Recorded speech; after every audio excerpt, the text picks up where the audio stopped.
Yeah. The people, they won't leave. What is threatening about divesting and want a piece? The problem isn't the protests, it's what they're protesting. It goes against what our country is funding. Block the barricade until Palestine is free. Block the barricade until Palestine is free. As police crack down on student protesters around the country, we begin today at Columbia University, where scores of students took over Hamilton Hall just after midnight last night, after the school began suspending students who refused to leave the Gaza Solidarity encampment, which began almost 2 weeks ago. On April 17, Columbia University students started protesting by building encampments inside the campus in solidarity with Palestine's Gaza.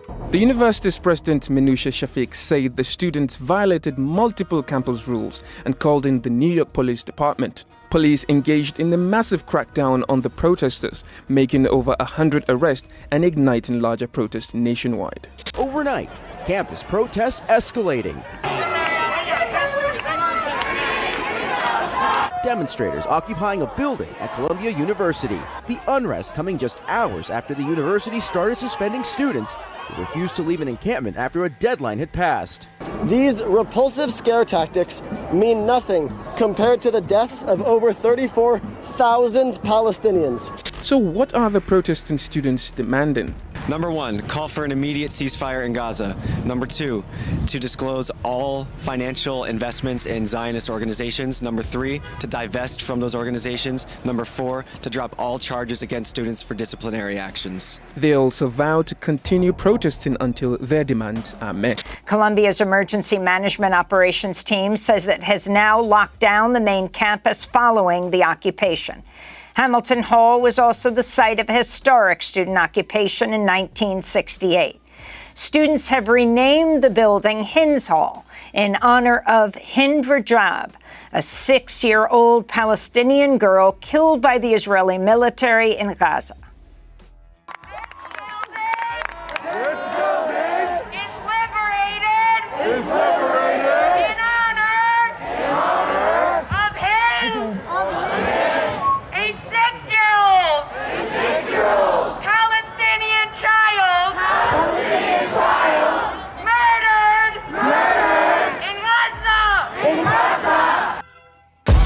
Badges protecting property in a system that was designed by white supremacy. But the people are in the streets. You can pay off Meta, you can't pay off me. Politicians who serve by any means, APAC, Kufi, and all the companies. You see, we sell fear around the land of the free, but this generation here is about to cut the strings. You can ban TikTok, take us out the algorithm, but it's too late. We've seen the truth, we bear witness. Seen the rubble, the buildings, the mothers and the children, and all the men that you murdered, and then we see how you spin it. Who gets the right to defend and who gets the right of resistance? It's always been about dollars and the color of your pigment. But white supremacy is finally on blast, screaming free Palestine to their home at last.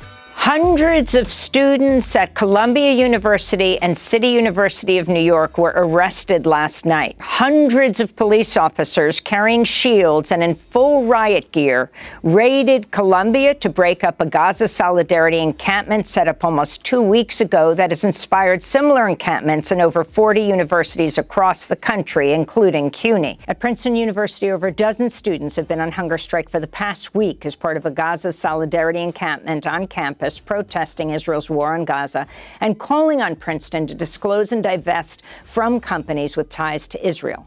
A wave of student protest against Israel's war in Gaza continues to spread from coast to coast across U.S. campuses. From California to Connecticut, students have set up Gaza Solidarity encampments to call for an end to the Israeli assault and for university divestment from Israel and the U.S. arms industry. University administrators have responded by calling in law enforcement, forcibly removing encampments, arresting students and faculty, and suspending students. More than 500 arrests have been made on campuses nationwide in just over a week. What we laughingly used to call the free world has taken leave of its senses. Every freedom we used to boast about is now being crushed. 700 people have been arrested at universities across the United States for trying to stop a genocide, for demanding a ceasefire. And liberals are cheering it on. In fact, It's liberal politicians, governors, and senators, and in the White House itself that are responsible for it. Bryce Green is an independent writer, political analyst, and contributor to Fairness. I can say that what happened this weekend, like in many areas around the country, was that heavy police force was used to crack down on a nonviolent protest. This Thursday, organizers at Indiana University put together a divestment coalition and declared an encampment in what is typically designated as the free speech zone at our university. And in keeping with the solidarity encampments going up all around the country, all around the world, we put up tents, we set up stations and had teach-ins and tried to make the space one of resistance and protest and understanding of Palestine and solidarity with those people. And for the crime of putting up a tent, the police department, they rolled in there with not just armed goons, but they called in state troopers with riot gear, with armored cars, with choppers in the sky, and they even had a sniper on the roof of the Memorial Union building overlooking the meadow. And again, this was just for peaceful protesters. Manal Adley is the founder and director of Mint Press News. What we're seeing across college campuses is truly awe-inspiring, George. It tastes and smells of a revolution. It's grassroots resistance. It's a globalized intifada. A generation of young people are setting the example of what true disobedience looks like in the face of one of the most horrific human tragedies of our time, which is Israel's genocide in Gaza, where the death toll has now reached over 40,000 civilians. But let's not forget that what Israel is doing in Gaza is just an outward expression of what U.S. imperialism represents. We're extremely fortunate that we are now joined by the one and only Scott Ritter, former Marine Corps intelligence officer and one of the world's most formidable and best known arms inspectors. George, when you first met me back in before the invasion of Iraq, I think you recognized that I was somewhat uncomfortable with the concept of public demonstrations. I was a military man. I was somebody who had been on the other side of the issue. I was offended by what the government was doing, but I was uncomfortable with protests and uncomfortable with participating in protests. But you and others convinced me that that's what needed to be done to get the message out. So I walked with you proudly in London, and I walked with others proudly. You have been consistent in your passion and in the methods of expressing your passion, to include protest. I was surrounded in the United States by people of the Vietnam era, and they spoke of the necessity of reviving the spirit of the Vietnam protests. And they went into the streets and they protested and they screamed and they did what they did, and then they disappeared because they were very much the weakened warriors. They were the summer soldiers. They didn't have what it took to stick out the fight. The students today have picked up the baton. They are running with this issue. They are doing that which you and I were demanding of others back in the day, back when we were trying to stop the Iraq war. They are on their own volition stepping up to the battle line. They are doing battle and they are paying the price. These aren't weekend warriors. These aren't summer soldiers. These are committed protesters for a cause that they deeply believe in. And at this time, at this moment in history, this is where those Vietnam War era protesters, those failed protesters of the Iraqi war, need to rise up and rally, because this is a just cause. This is a cause worthy of their sentiment, of their passions, of their sweat, and even of their blood. There is a genocide taking place in Gaza today. There is a horrific conflict that is costing tens of thousands of innocent Palestinians their lives. The police, the thuggish, brutish police who are coming in and enforcing the constitutionally questionable edicts and orders of the governors and the mayors and the school administrators. Freedom of speech means nothing in America today. Freedom of assembly means nothing. Yes, these students might be trespassing. So what? What do we want of our students? Wherever you are in the world, you want people who have open minds and open hearts. They are going to university to learn to become good citizens, citizens who empower themselves with knowledge and information, but not just book learning, but to actually get out and be amongst the people, to learn the reality of life. And here they are confronted with one of the greatest evils in modern history, the genocide taking place in Gaza, and they have said, no, they will not remain silent, and they have done what we demand of good citizenship. They have stood up to be accounted, to hold people accountable. And the rest of society is backing away, especially those hypocrites who claim to be anti-war. There is no anti-war movement in America today.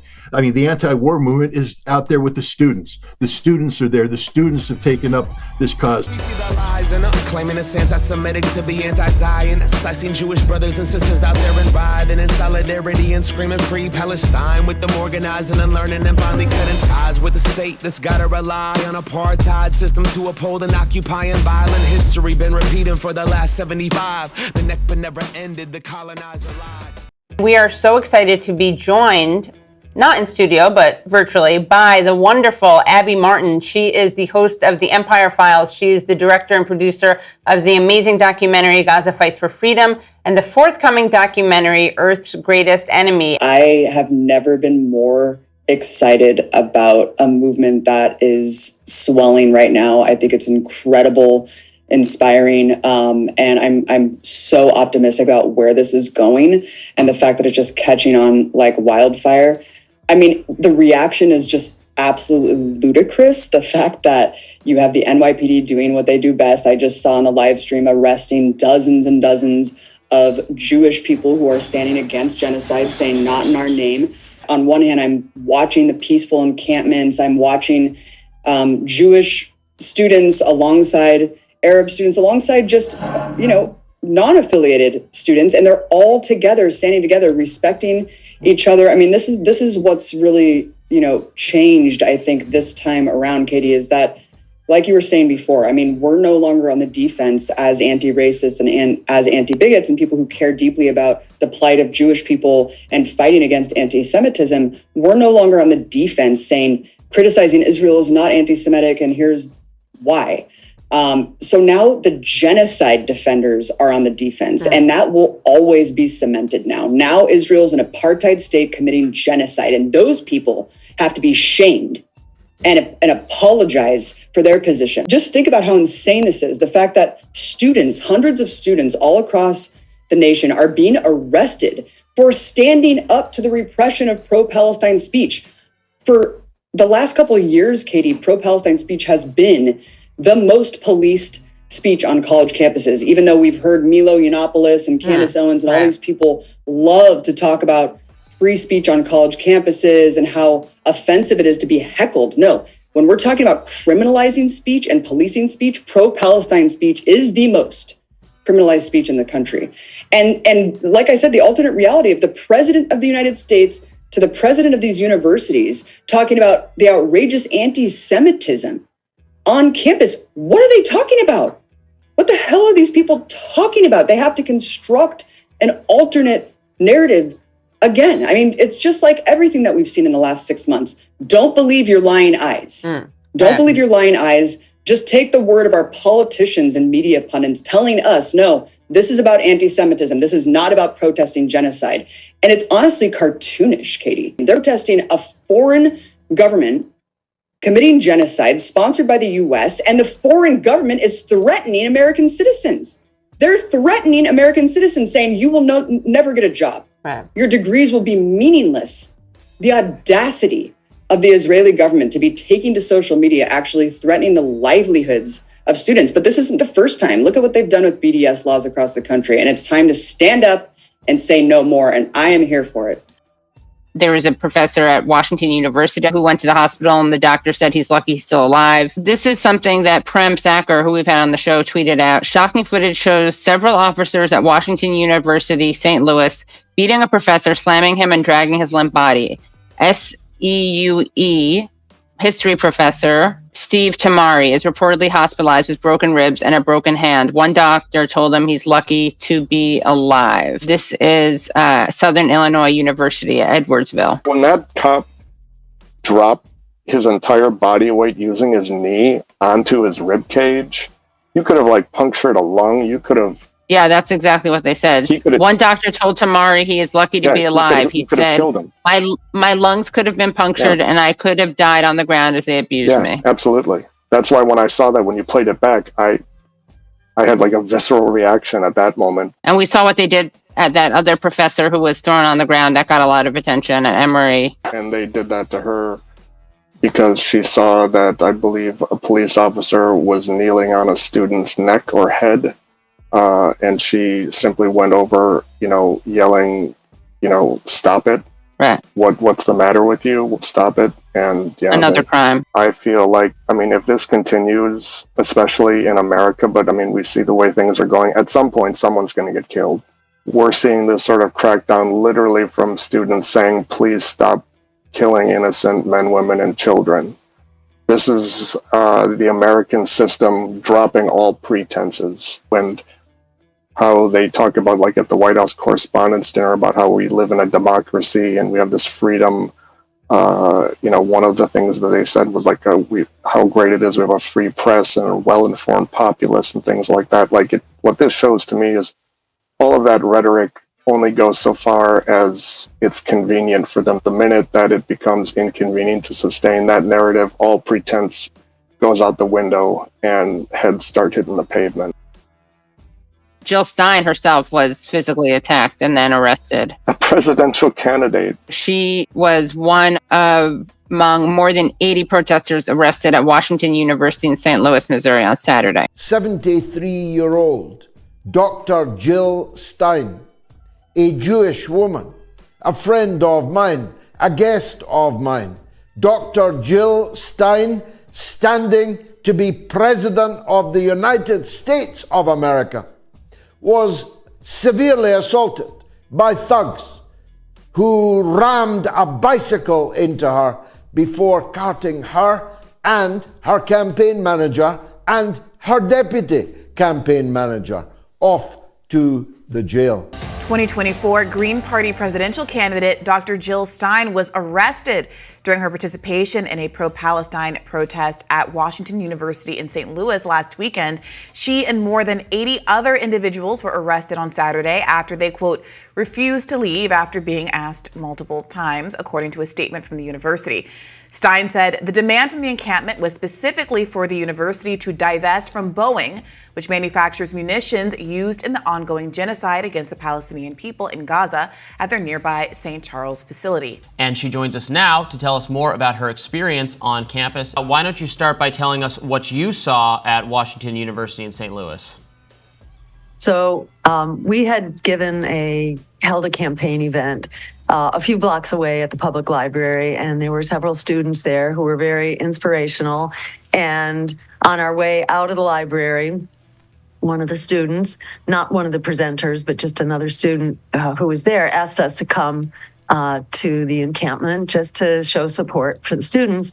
And we said, yes, of course, because the students, in my view, are kind of the most powerful engine of political change and social change and stopping genocide. Then the cops again, sort of formed a lineup, and then they basically came at us, and I was assaulted with a bicycle. And I don't know exactly when we went down, but at some point we were all down on the ground, and then we were, kind of manhandled and cuffed on our stomachs, and then we were walked to the paddy wagon. Then we were all processed, and there were actually over 100 of us who were arrested. I was then separated from the group along with one other older gentleman, a history professor from the University of Illinois, and there's footage of him being charged completely unprovoked. He was just taking pictures, and he was taken down by a gang of burly police officers who charged him. Steve Tamari, and that was very gruesome footage, in part because it seemed like he was not conscious when he was being dragged off. It does really, I think, go counter to a lot of the narratives that at least were deployed when people were defending disproportionate police force being used in other protest movements with perhaps less notable or kind of culturally, positively received figures because of their young age or their race or other kinds of factors. Given that you have experienced some of this firsthand, I wondered if you could take a moment to opine on the raids that we saw at a number of universities across the country last night. Can you weigh in on what you're seeing there and how you would respond to these differently than Joe Biden if you were president?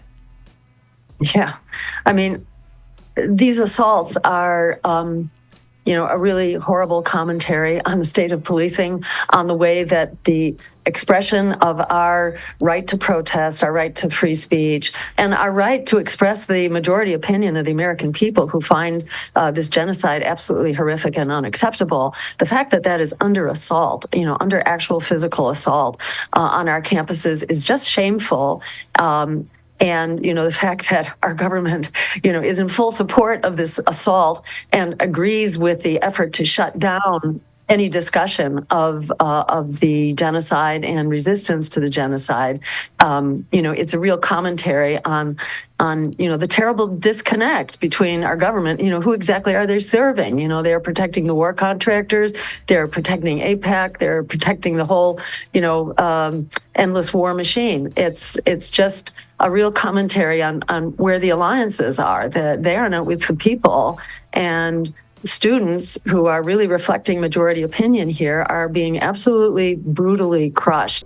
It's all being done to protect a man who is about to be the subject of an international arrest warrant for crimes against humanity, for crimes that border at least plausibly on genocide, according to the International Criminal Court.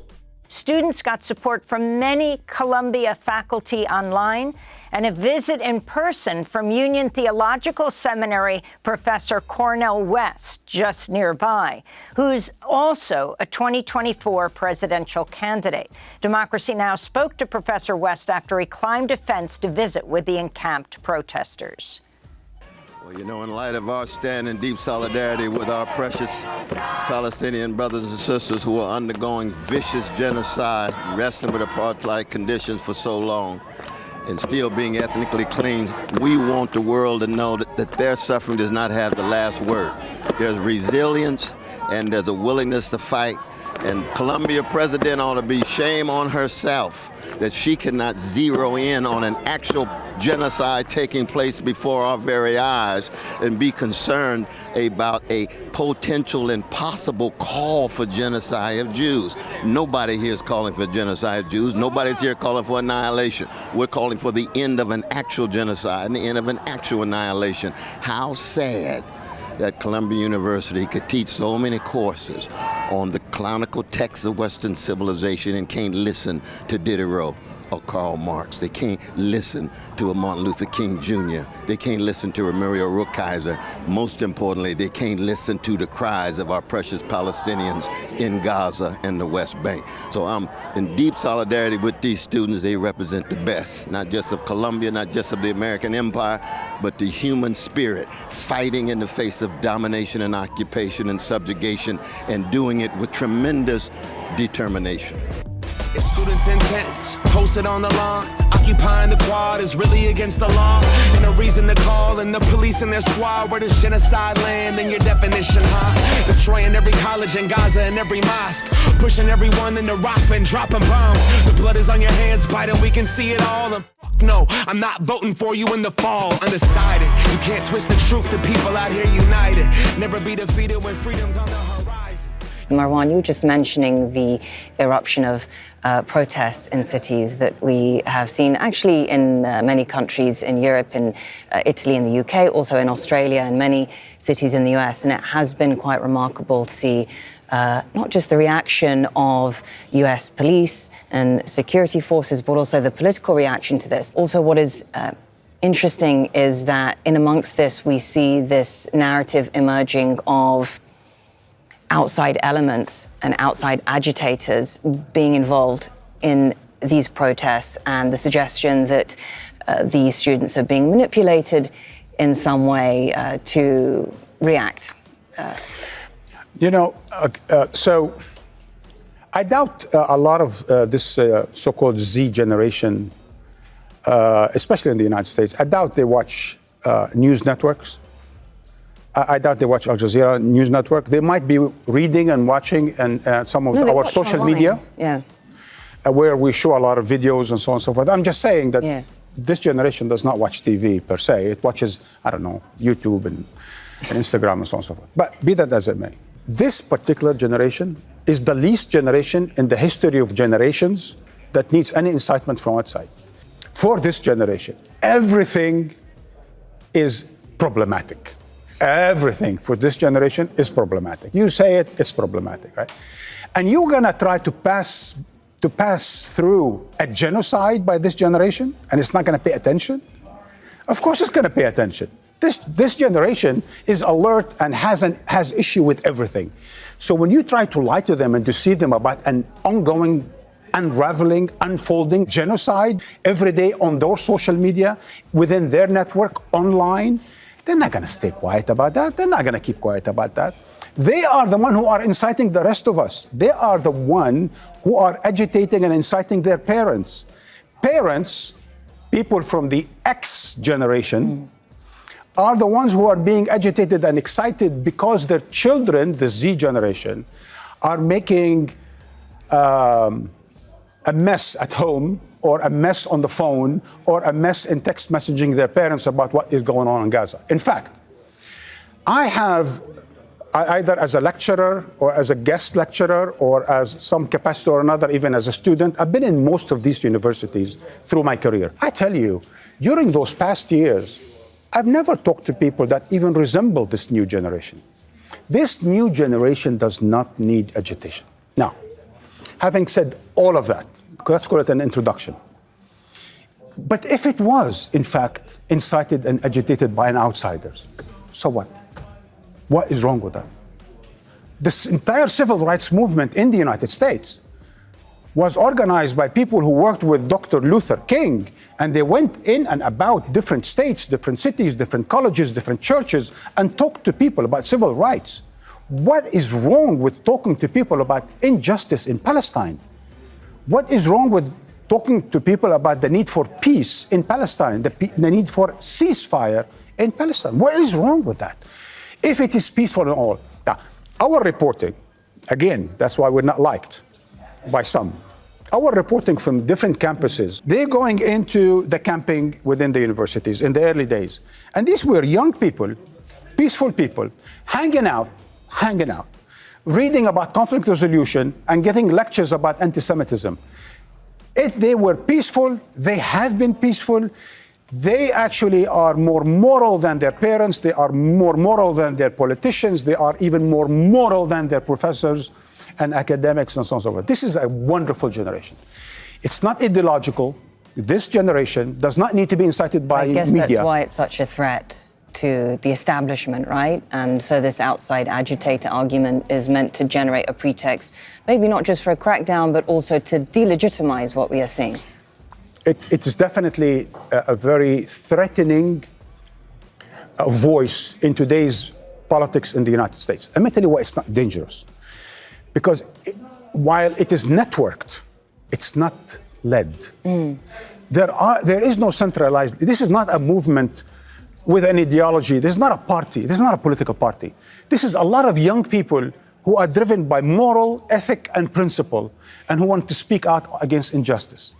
So they are not exactly organized in the way where they can, for example, affect elections. But do they want to suppress it before it gets to a stage, perhaps in years from now, where they do organize in a way that could eventually shape policy? Absolutely, especially because this generation, from, say, 18 to 25, this is the new generation that's going to enter the elections, and they're probably registering in big numbers.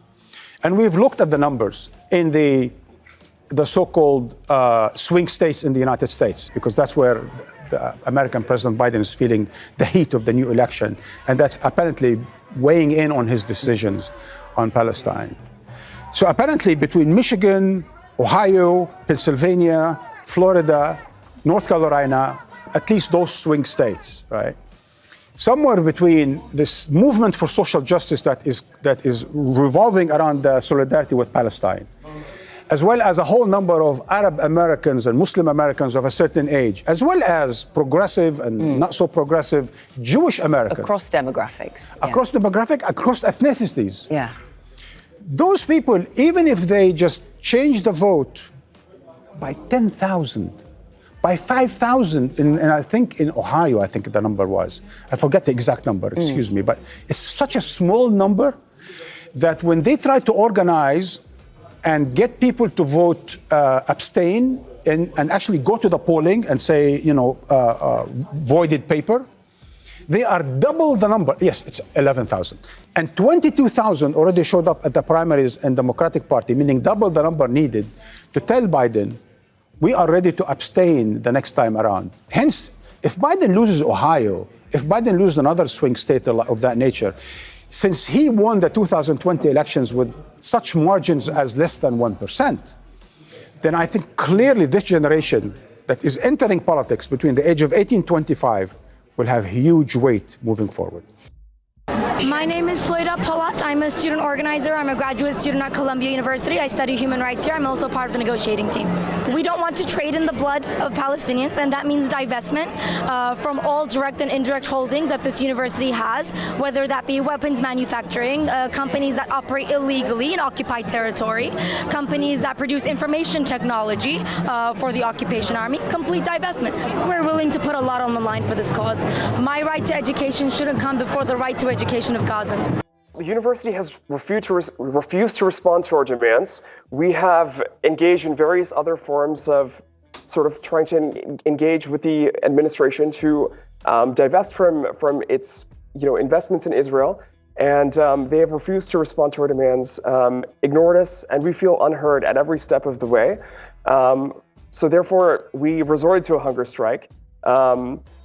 A hunger strike in particular as the medium for this sort of means of pressuring the administration was chosen because it is in solidarity with sort of the history of Palestinian political prisoners since 1968. They have used hunger strikes, freshwater and saltwater hunger strikes as means of protest. And so it is essentially, our sort of, we're tapping into this long-standing tradition. We're apprehensive, but we know that anything that Colombia or our government or the police try to do to us is nothing compared to what is going on in Gaza right now, the starvation that they are facing, and our money is funding this. We are not neutral. Our institution is not neutral, and our country is not neutral, and that is why we are here today. My name is Sam. I'm an organizer, and I'm here to show support for the students. I think that I've been pro-Palestinian my whole life, as is my family. I'm Iranian, and we have always found the liberation of Palestinian people to be essential to our liberation as Iranians and everybody's, collective liberation. My name is Soph. I am with Jewish Voice for Peace at Columbia, and I am here today because I will not stand by while thousands and thousands of people are dying because of our tax dollars in this country, as Colombia's money is going towards a genocide. The money that should be funding our education is going to the bombs that are dropping on Gaza right now. Colombia is a majority share. It has massive amounts of shares in various organizations like Lockheed Martin that are supplying Israel with bombs right now, and we will no longer be complicit. I was also one of the students who was forced into a nearby building once the police arrived on the scene. And it was very clear that the university and the police did not want any witnesses to the police brutality that was going to take place. They even pushed medics and legal observers into nearby buildings, preventing them from doing their jobs. And then we got a slew of footage from onlookers that protesters were pushed and shoved. Individuals were thrown downstairs. One individual was left unconscious for a few minutes. There was also the police using tasers on peaceful protesters and also using a smoke bomb inside occupied Hind Hall. So it's very clear that the police used very aggressive and very violent tactics to suppress peaceful protesters. The students only come back with more fury and with more intensity in regards to our activism. And we have widespread faculty support in terms of our opinions towards the administration. Faculty is on our side in condemning what the administration has been doing. The arrests were shocking. However, what was truly inspiring to see is that students did not let that deter them. Shortly after the arrests were carried out and after protests were surrounding the lawn where the original encampment was at, students starting jumping into the opposing lawn and pitching up tents there.